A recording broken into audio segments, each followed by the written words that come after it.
Bismillah ar-Rahman ar-Rahim.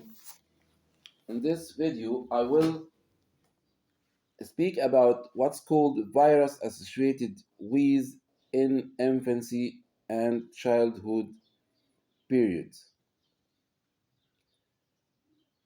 It is a controversial area, and wheezing is common in infants and toddlers and is often due to viral respiratory tract infections, particularly respiratory syncytial virus or human rhinovirus, causing virus associated wheeze. And virus associated wheeze is associated with maternal smoking and contact with other children and not being breastfed.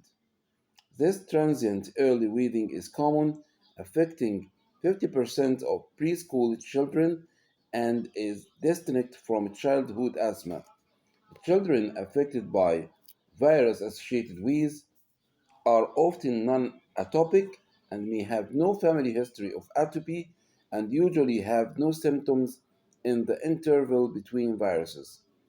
Virus associated with usually resolves by age of 6 years, and the virus associated with without interval symptoms usually does not respond to bronchodilators.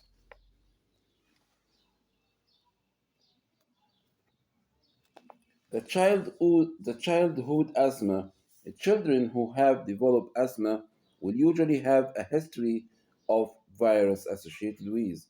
Children with asthma may have a family history of asthma, eczema, or atopic dermatitis, and may have episodes of wheeze unrelated to viruses, and may have food allergies or peripheral blood eosinophilia more than or equal to 4%. Half number of patients have mild symptoms which regress by puberty, and those with more severe disease requiring regular inhaled steroids often have disease that persists into adult life. Children with asthma are treated similarly to young adults with asthma using a stepwise management approach. In those below 5-year, oral leukotriene receptor antagonists can be used instead of inhaled corticosteroids.